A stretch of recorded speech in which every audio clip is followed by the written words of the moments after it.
And I'll learn way more about how to run my business from some random guy at the bar than I am with a bunch of knucklehead BMX dudes. Obviously, this was the month that all the BMX is dead. We did our podcast, all that stuff. So I just figured, like, does Moeller think BMX is dead? Absolutely not. And even if it was, I wouldn't give a shit. I kind of preferred it when it was dead. But I just spent 14 hours in the car the other day, and I listened to you guys, like a big chunk of it, because I listen to all these things that you guys have been doing. Yeah. So the one with Johnny, and then the industry one. And whew, I feel like I've been with you guys for like a long time. And now thanks for sticking through now that. I'm actually here with you guys. So I wasn't watching them necessarily, just listening, but I don't know, man. I know you got to put yourself through that stuff. I can't, me personally, I would never in a million years watch an Alfredo video. Yeah. You know, I wouldn't, I don't care what Alfredo is saying about anything ever. Yeah. But I guess I make bikes. Well, that's the thing is like when you do the media, you have to watch this stuff. So Alfredo gets, BMX is dead. But who the hell's he? Yeah. Like, what's he know? Yeah. And then from what I heard, again, I didn't listen to his thing, but from you guys explaining it, I was like, it seemed like it was just in bad taste. It wasn't bad taste. And then, it's like Brant Moore does a piece. He does like 5 hours of talking with Alfredo afterwards. Really? And then it's just like, I was listening to this stuff and I was like, neither of these guys own brands. Right. Like, do they actually know what is really happening? And that's where the idea came from of like, and people don't want to answer questions. That's why the anonymous aspect of it came in. Like, hey, give your unfiltered answers. Right. And you saw that there's a variance. Some brands are doing great. Some are not good. I shouldn't say great. And I'm not in there, by the way. You did not respond. And I'm definitely not number 6. I actually meant to make that joke. I was like, welcome brand number 6. Yeah. I actually wanted to print a shirt, brand number 6. Be our new company. Yeah. It'll be our new company, brand number 6. Who is brand number 6? Do you know who brand number 6 is? I honestly don't know. It's funny because like I talked to a couple people and I'm like, I kind of want to ask which one you are, but I was like, I'm not going to. Like, I think it's better that I honestly don't know. So yeah, I think it's just, that was the idea, is like, I want them to give real answers and I don't want to spread that around or have them be accountable. I mean, I think that, what we consider a company, the definition of company is pretty loose at this point. Yeah. It could just be like one guy in his apartment with a computer.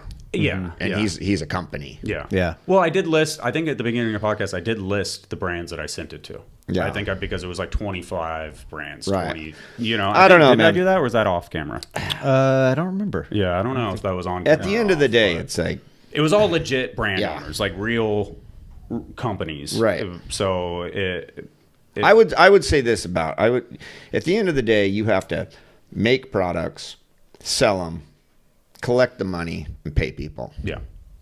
If you do any of those things poorly, you might be out of business. Yeah. Yeah. Yeah. And then there's a lot of other stuff that goes along with supporting those things. The making the products, you got to make them good, the marketing, the selling, the collecting the money, and then the paying people. This is what you got to do. I've been doing this for 40 years.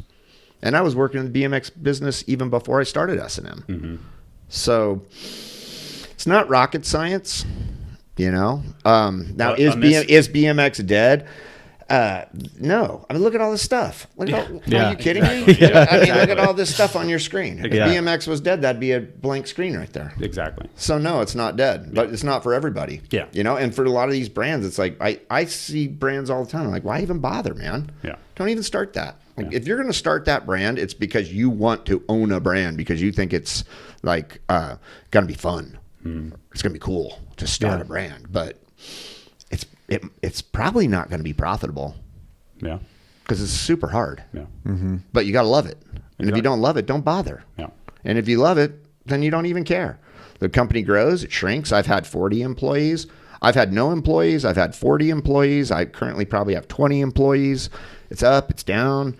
It's all over the place. Yeah. Mm-hmm. And that's just the way it goes. And over a long timeline, those things come and go. And I think that's like when somebody's been in it long enough where it's like these people now talking about it, you're like, yeah, that's right now. Right. And this valley and this stuff that's happening right now won't be happening in 5 years. No. And when you're around for 20 years, it's not that big of a deal. Yeah, it's cyclical. Yeah. It's always up and down. It's just like I always compare companies to your body. You put on weight, that's easy. Taking it off, that's hard. You know, so you're having fun, you're getting fat. you're sponsoring everybody. Yeah, you're like, yeah, oh my God, this guy rips, get him. You know, get this guy, get that guy, get everybody, give everyone a raise. And then all of a sudden you got to go on a diet. Yeah. And you're like, oh God, we got to cut back. And you know, it's always like this. It's just like your body. It's like you get big, you get skinny, you get big. You know, Yeah. and you got to be healthy and.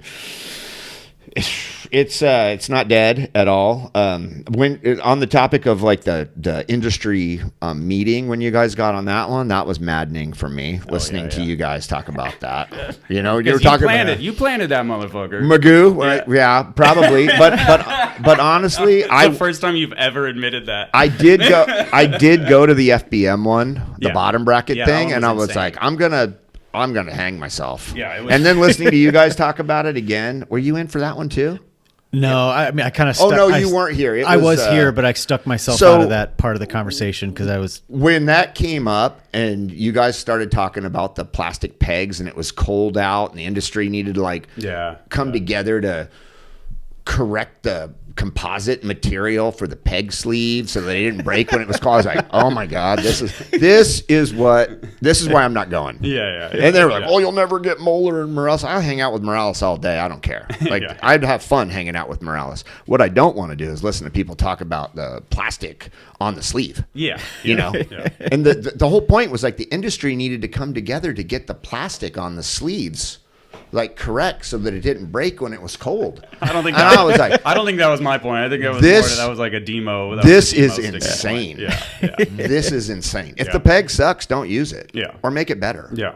But that's not what we're talking about. Yeah. We're talking about like, you know, the industry. If people could get together and talk about something that made sense, I'd be there. Yeah. But they can't. Yeah. So I'm not going to be there. I'll be at the bar. Yeah. You know, like if you guys are all together at a trade show and you're going to have a summit, I'll be at the bar. Because I'll be talking to some random guy that's in like another industry and I'll learn way more about how to run my business from some random guy at the bar than I am with a bunch of knucklehead BMX dudes talking about plastic pegs. Yeah. Have you had a lot of good conversations like that over the years with people outside With of the random industry that you've drunk learned? people? Yeah. Absolutely. Yeah. Yeah. Yeah. Because Totally. I'm not necessarily business wise, but I love those I conversations. did 'cause like what you guys were talking about because I had touched on it before about like, you know, how front hubs are 100 mil and back hubs are 110 or 112, whatever we're running now. And pegs are weird. And we've talked about this before. Your skateboard trucks are both the same width, right? So when you get on the rail, you have 169 indies front and back, right? But then you get on the bike and your front pegs are this wide and your back pegs are this wide. And it's super weird. So Yeah. you're going to get on the rail. What? You're already crooked. So why can't we get the pegs the same width? Yeah. So that you can come down the rail straight. It's crazy to me. And then, That's- like you said, like I have never ever thought about that. Yeah. Which is weird because I have Does- done a million grinds, a But you're million miles always- worth of grinds. Yeah. But It's always tucked in. I've Yeah. never noticed. I don't know. Yeah. But So it does anyway- it makes tons of sense, and now it'll I probably like be in my that. head. I like but- you were talking about that. And you know, through the years I've tried all kinds of stuff. Little like teeth on the sprocket with chains that where the pins were closer together. And you know, we were the first BMX brand to do the integrated headset. And it's a weird little industry. Yeah. That's Were you before standard? on the integrated headset? Yeah, we were first. Oh, nice. I didn't Yeah, know well, that. we took it from Campanola. Yeah. And the frame maker, Italian frame maker Pinarello. So Pinarello did it first. They designed the integrated headset. This guy Pinarello, that's his name. He had Campanola make the headset, and then my shop manager at the time was a mountain biker and a road biker, and he said, "Oh, this is awesome!" And so we put it on a prototype race bike, and then we brought it out as production, and everybody hated it and thought, you know, Stricker, oh, it looks like a Coke can. This is so disgusting. Everybody wanted a King headset, remember? The King headset T1. Taj and Joe loved the King headset. We're like, this thing's $150, and it's still going to get weird, Yep. and then it's going to break. Yeah. what are you guys talking about? We're just going to put it all in here. And everyone was like, oh, that's gross. It's disgusting. And now everybody's got it. Yeah.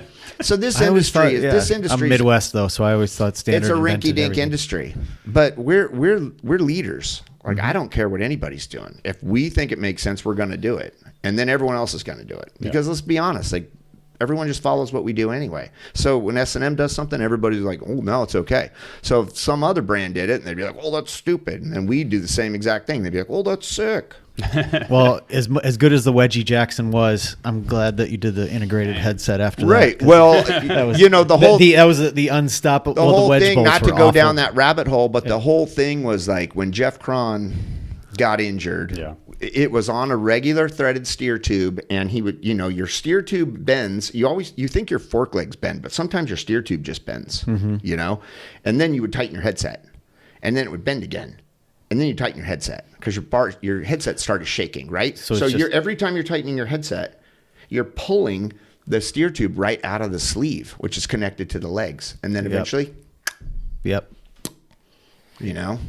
And after that happened, it was like, oh man, like we got to get rid of the headset puller. The headset's pulling the steer tubes out of the forks. Yeah. And people are getting hurt. So when you go to the 1 1/8 threadless, which was a Diacomp, you know, invention, that already solved the problem because now the stem's just clamped and your headset's tight. Yeah. And then to go one step further and make all that CNC machined one piece, and then to go even further and get rid of the break in the cup and being able to expand the OD of the steer tube at the bottom because it's not rubbing on the ID of the cup. Remember, you had to have the Gorilla Cup or the Prima, the big fat cup, but you always D-cup. broke the cup anyway. Yeah. Or they got crooked and then your bars had a tight spot. Right. So then now you go to the integrated headset, and it was loose ball. It was caged in the beginning. So they always stayed parallel. Now it's gone sealed. It doesn't even. This is what's funny about this industry. The loose ball integrated headset was better, but everybody needs sealed. It's not, you don't ride your freaking bike underwater. Why do you need a sealed bearing? Do you ride in the rain? You don't. Loose ball is better. But no one's ever going to run a loose ball integrated headset. Although when Campy designed it, it was loose ball. It worked better. The two surfaces could stay parallel to one another. Once it's sealed, they're locked. And if they're off, there's no correcting it. When they're caged, they always stay parallel. But nobody's ever going to run that. I don't know. It's a rinky-dink industry. I hate to say that. I've chased bearings or ball bearings around my garage floor for long enough to always want sealed, but it would make your bar spin better, I suppose. Yeah, it's a rinky-dink industry. I hate to say that. Having people come together would be cool if there was anybody there that, like, if I could learn anything from anybody in that meeting, I would go.